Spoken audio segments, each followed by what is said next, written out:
Welcome to the talk show Life Stories with Marc Hoberman. The goal of this show is to provide a learning experience to people of all ages, with guests from various fields in academics, a wide range of industries, and insight into the many forms of art, athletics, and entertainment. We hope you enjoy the show.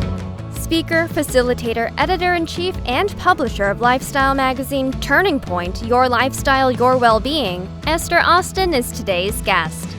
Esther talks about her global brand as well as her views on anti-bullying.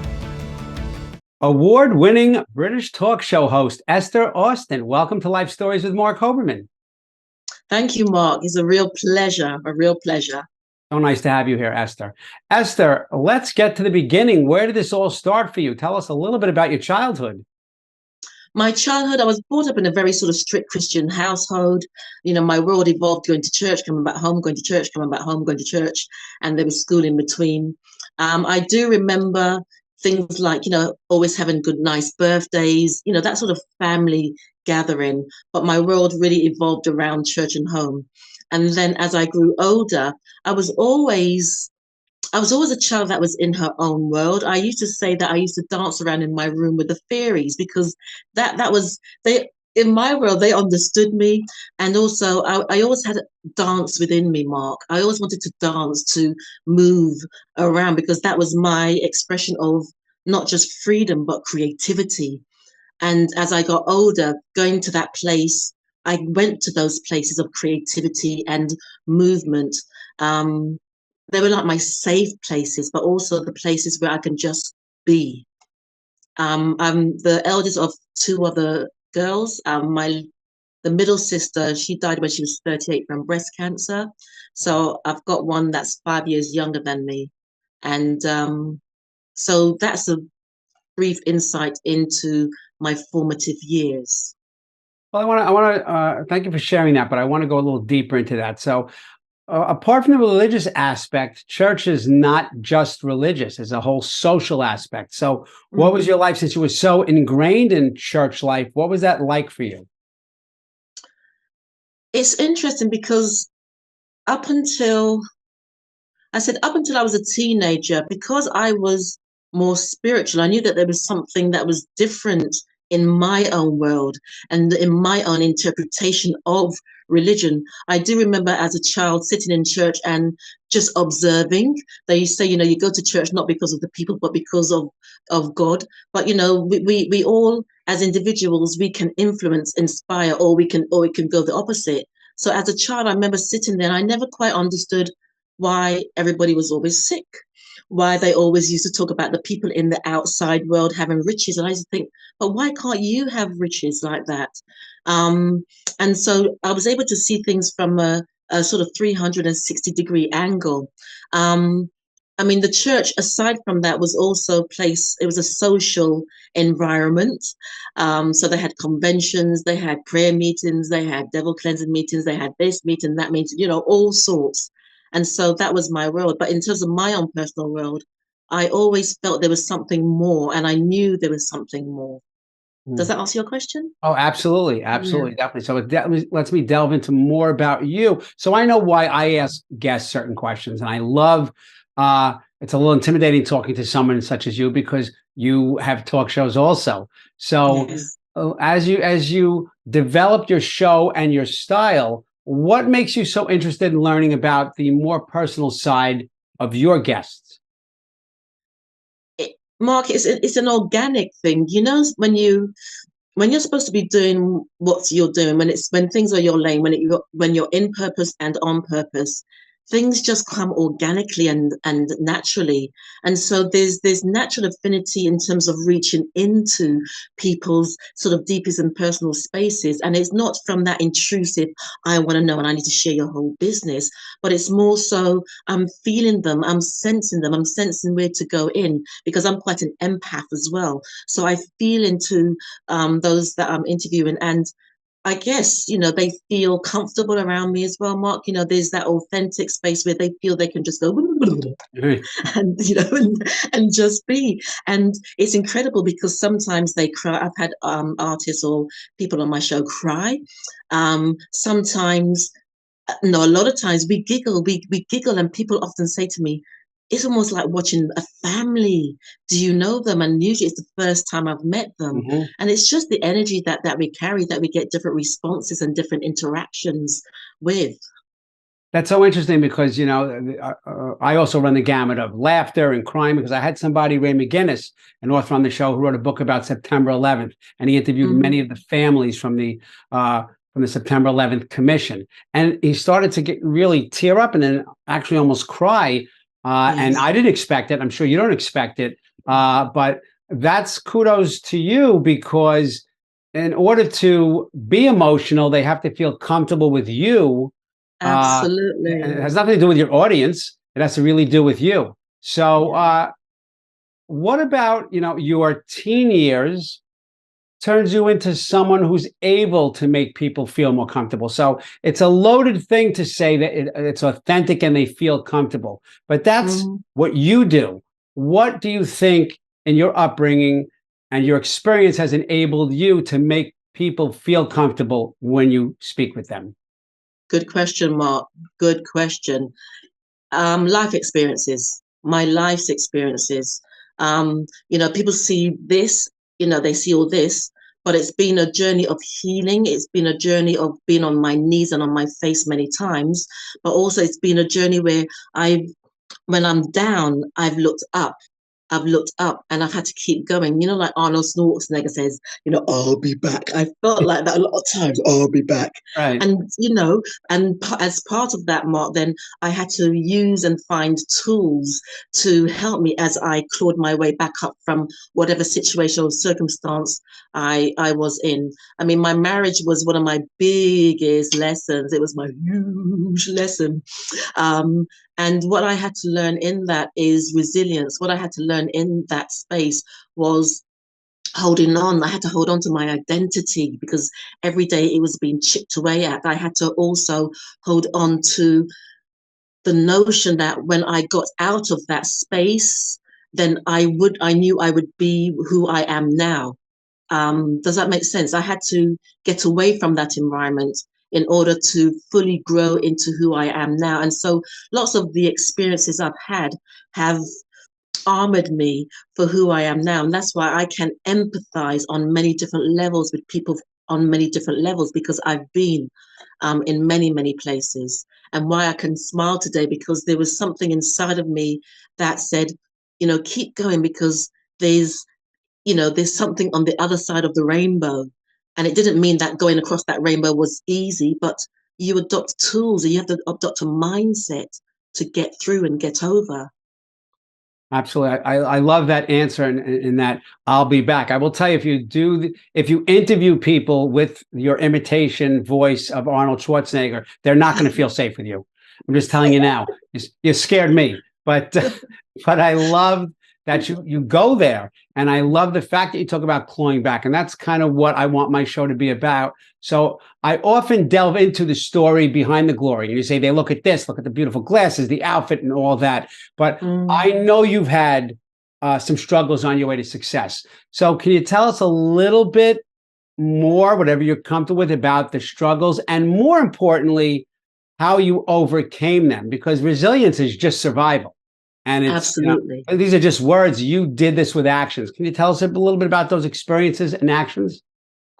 I think there are sort of 3 or 4 key experiences that really honed who I was and that really built my character.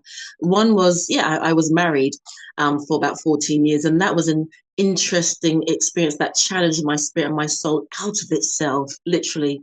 Um, it it's people would say it was an emotionally abusive situation, one that was full of control. And sometimes when you're in something, you want it to work, you go along with it, even though you see the signs, you're still trying to make it work because that's what relationships are about. That's what marriages are about. Um, and I saw the signs, but sometimes in the craziness of it, it's almost like, can this really be happening? Because it was so crazy. And when I started to really wake up or fight back in a way, I remember there's a song by Gloria Gaynor, I Will Survive. And I always remember I used to do my workout.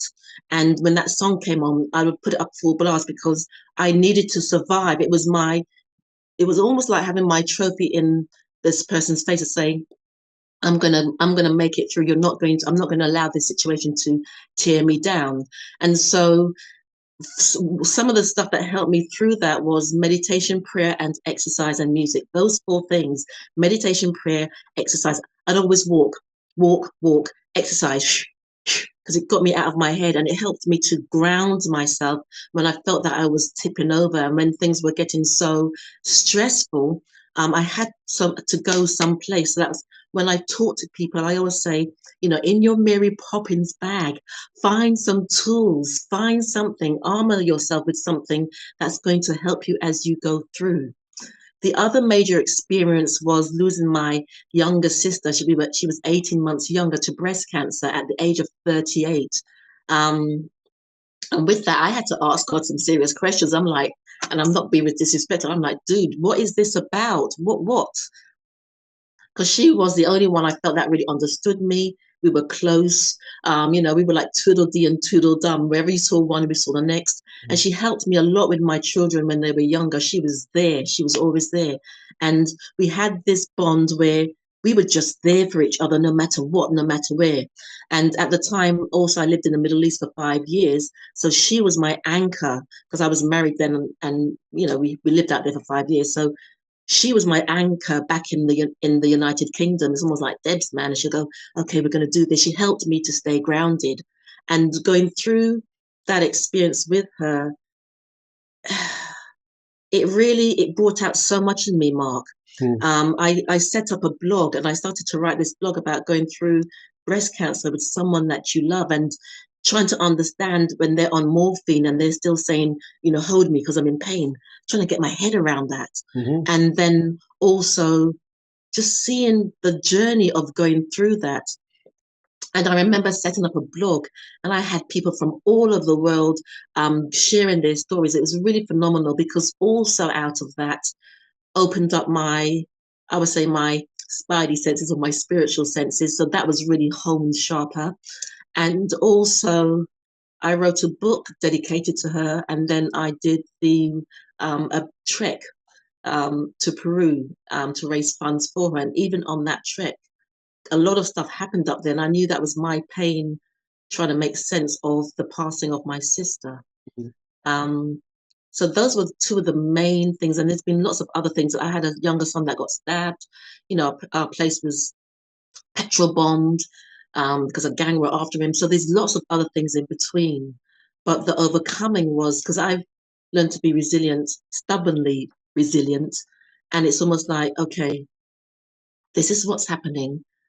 What do I need to do? How can I make things better? How can I manage as I go through? But also recognizing that this journey, when I do because I do healing work as well and I do personal development talks, I can feed into people's spaces because I've been there, Marc, and I can and I've come through. And so if that answers your question. Oh, absolutely. There's so much powerful information to unpack there. First of all, you mentioned music as one of the 4 things that really help you and keep you grounded. And of course, I'm so sorry for the loss of your sister. I'm very happy for you that you worked through it and that's made you a little more of who you are today. But you mentioned, for example, Gloria Gaynor's song, I Will Survive. Story about that. That wasn't even the original song. There was a song on the other side back in the day. Kids won't know this, but back in the day when the DJs played this, well, there's an A side and a B side. The A side was not I Will Survive, and some disc jockey decided to play the B side. So just imagine that if that didn't happen, if certain things, don't gel together in the spiritual world, that may not have happened. And that would have been your go-to song, which is so many people's go-to songs. So I love that you talk about music. I love you talk about spirituality. But in my past life, I still am an educator, but I was a teacher for over 30 years.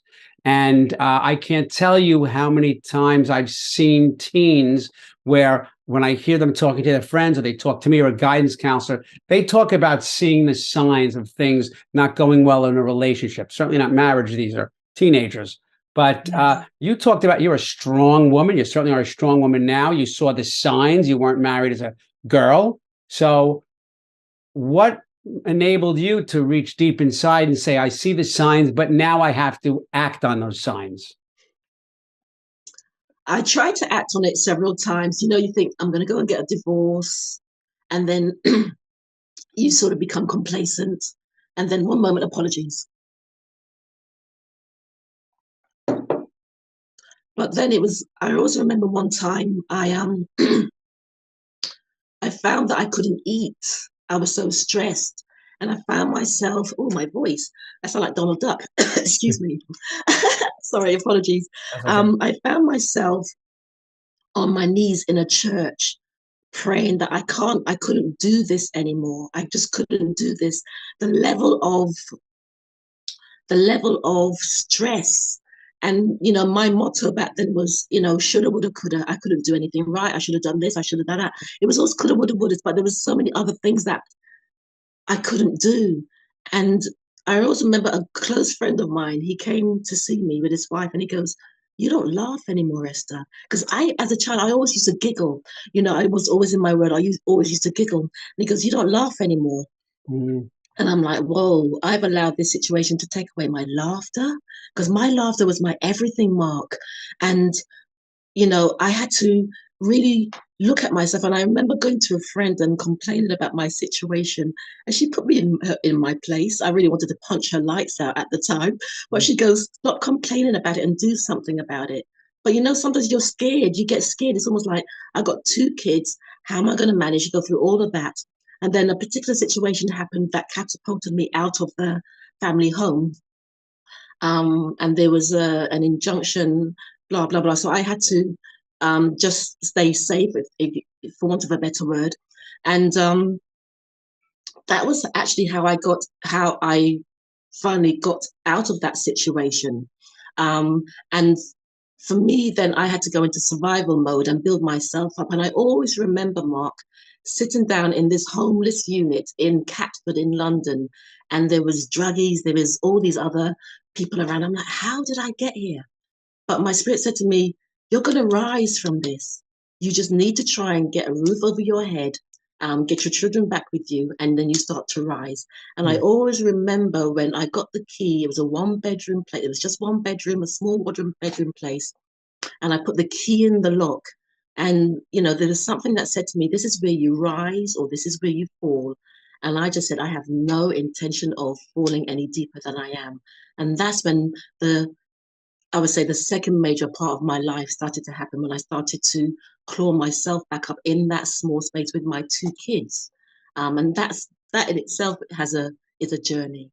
Oh, a tremendous journey. And it's surreal to me because it's almost as if I'm on the outside looking in at a therapy session with a psychologist or a psychiatrist. And we know that those therapy sessions take place usually on a couch, but there's a different kind of therapy and liveliness to not the couch, but the sofa. So how did you create On the Sofa with Esther? Well, I created On the Sofa with Esther because that was it. So when I was married, there was always something in me that thought, okay, if I have this extra qualification, if I study this, then I'm going to be in a better place to get a better job so I can manage my children, blah, blah, blah.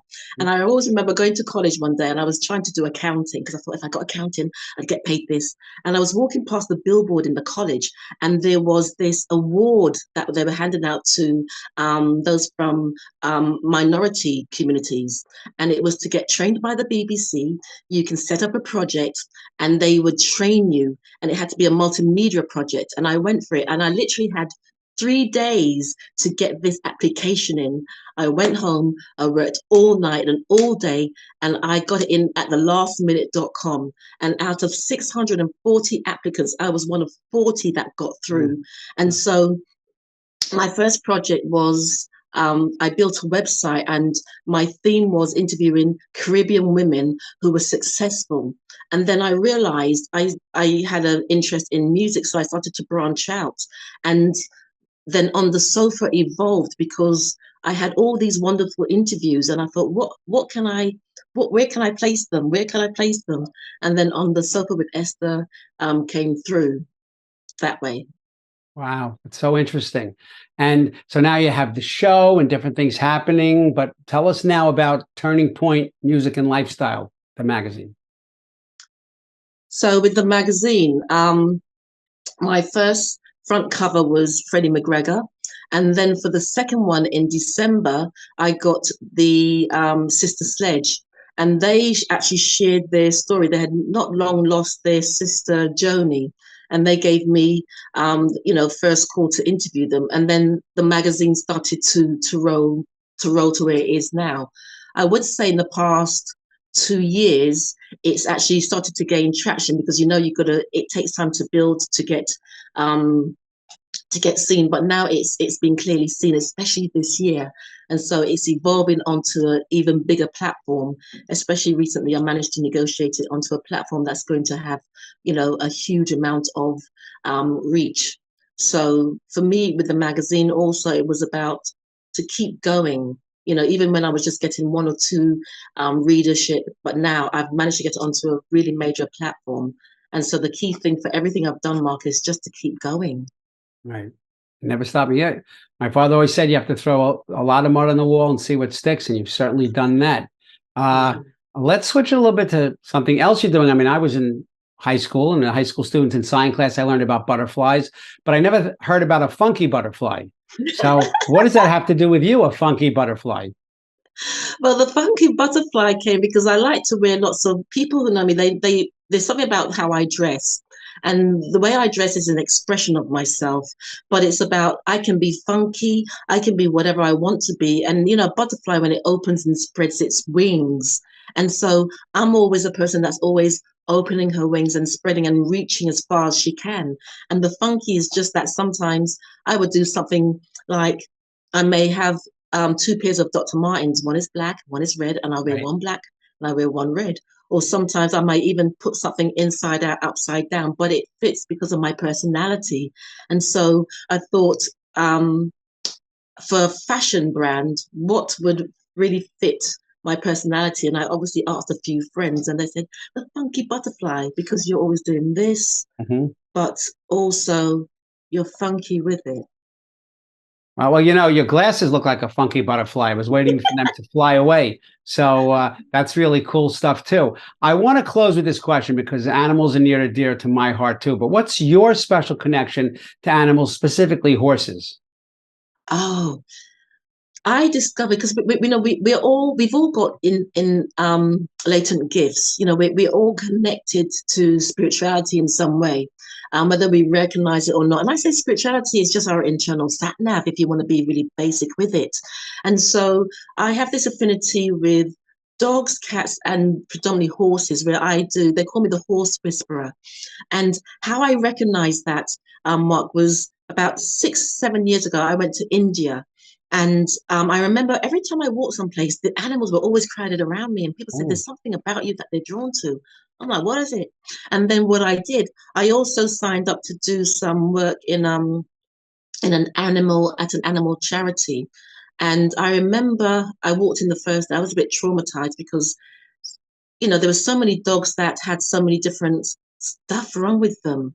And I was shown to a donkey. They said, "Can you work with this donkey?" And when I walked in, it looked like it was half dead because it was bleeding. It was totally traumatized. And I did a session on it. All I did was just sit back and just send some, they say, healing energy. And I got a call the next day to say, "You need to come back in." And it was standing. And I'm like, oh, what is this? So when I came back to London, and I did some stuff with horses. So when I came back to London, I found someone who worked specifically with horses. And I told him my experience. He goes, "Because this is the gift that you have with that." And he goes, "Why don't you come on down, meet me?" And I did a day's training because you just need a day's training. And that's how it really started in terms of understanding what it means to um, communicate with animals and feel and sense them, and then what you can do to give them some ease. And that's how that came about. And because I can feel them as well, I can feel their pain. And a lot of people don't think that animals have pain. They do feel pain. And that's how that journey started. And very quickly, I know time, but 3 weeks ago, when I was coming back from an event, there was a lady in the car, and I know she has horses. She works with horses, and I said to her, "Do you have a horse? Because on the left side, its leg, I think it's broken." She goes, "No." She called me the week after. She goes, "I'm in Chicago. I'm with a friend. Her horse, left side, leg is broken." Wow. So it's, we're all spiritual. We all have gifts, and it's how you hone those and tap into them. And I just say it's our internal sat nav if we trust it enough. Wow.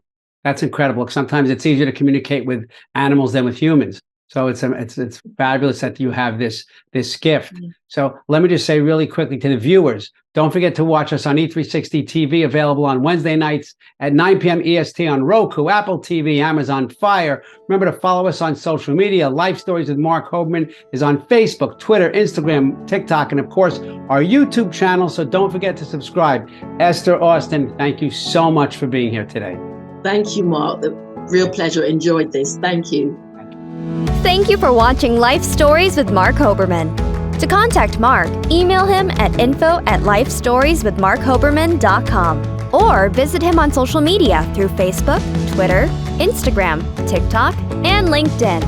Thank you for watching Life Stories with Marc Hoberman.